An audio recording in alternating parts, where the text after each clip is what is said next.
Hi, I'm Mara. Welcome to my kitchen. Today we are making a super easy, crusty, rustic bread.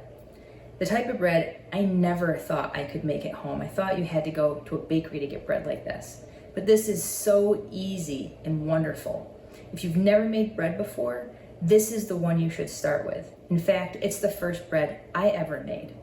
It has a wonderful crusty crust, big, beautiful air pockets inside. They call that the crumb, the inside. And it's absolutely foolproof. It's so easy, it's so wonderful. Come on, let's see what we need. Okay, so for today, I'm gonna be using two types of flour, bread flour and all-purpose flour.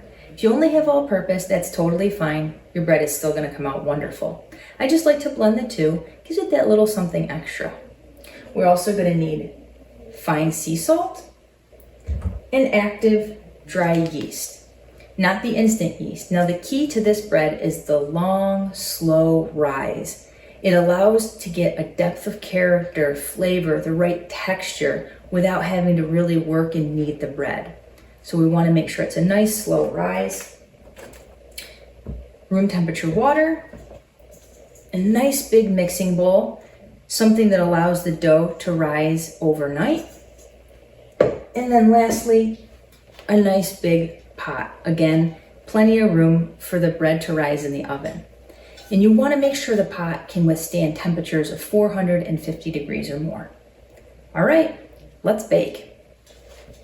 Okay, so all we have to do is simply combine all of our ingredients into a mixing bowl.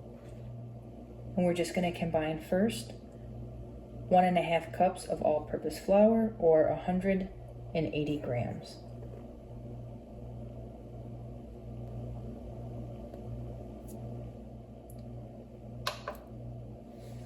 We're going to add to that 180 grams of bread flour.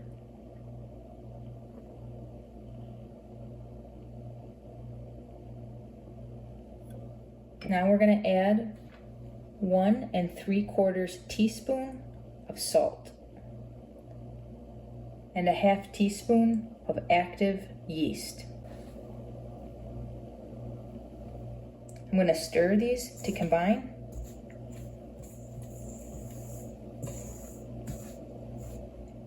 Now I'm just going to add 1.5 cups room temperature water.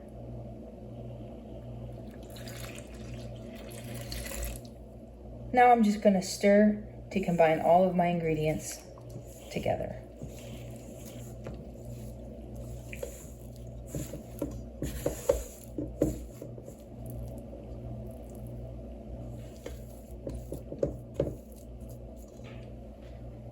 Right, once my ingredients are well combined, I'm just going to cover this with cling wrap.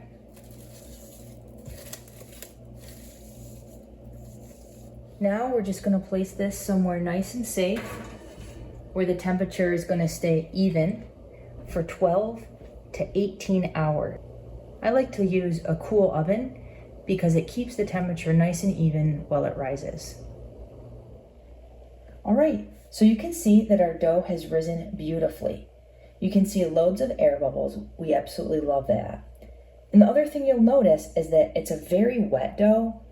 And what that does is it gives the bread that artisan look and that big open crumb. So the next thing I like to do is I like to cut out a piece of parchment paper to line the bottom of my baking pan with. So what I'm going to do now is I'm going to place my pan into the oven. Then I'm going to preheat to 450 degrees. This allows the pan to come up to temperature nice and slow as the oven warms. We want this nice and hot when we place our dough in it. So our oven is now done preheating. What I'm going to do next is just flour my working surface generously.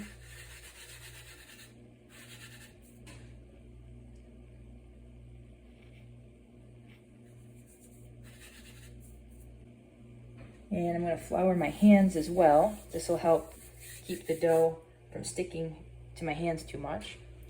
And I'm just going to gently turn out my dough onto my floured surface. And as I said, this is very wet dough, so you just kind of work it around the edges to help loosen it. We don't want to disturb it too much. We've built up these beautiful air bubbles. We don't want it to totally collapse. So I'm just gently working that down, as you can see, sort of scraping it with my fingers onto the floured surface. There. I'm going to take some more flour, sprinkle some over the top, get my hands again, just sort of form it into a ball. Okay, so my oven is done preheating. Now I'm going to just put my parchment paper carefully into my pan. It's very hot. Just kind of drop that in there. A light sprinkle of flour on the bottom. Now I'm just going to place my dough into the pan carefully. There you go. And I'm going to carefully cover with heavy-duty aluminum foil.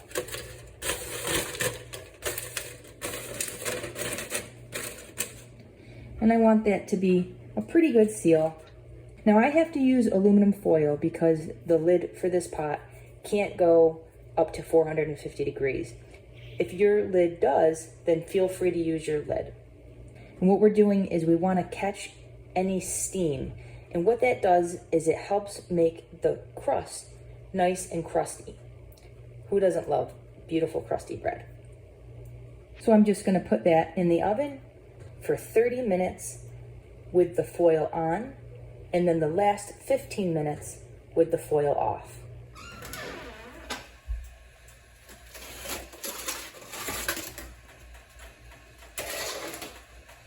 You want to be careful when you remove the foil.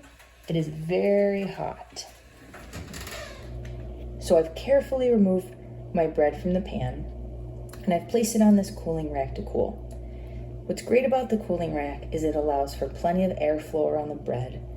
See, the bread is still releasing steam, and if it's trapped, it will make the crust a little bit softer.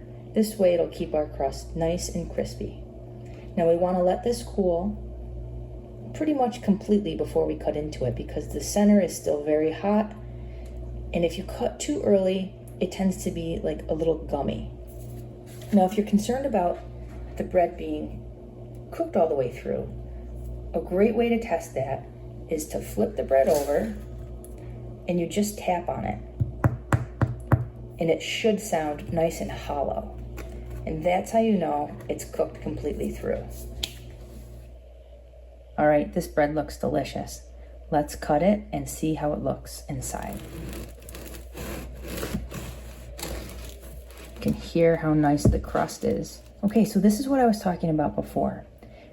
When I said the dough was a little bit on the wet side and that it would give you a beautiful crumb inside, this is the crumb I'm talking about. That just means these air pockets inside are a little uneven, different sizes, different shapes, and it's just a gorgeous texture inside. It's really like an artisan bread with very little effort. Just look at how beautiful that breaks apart. That is excellent.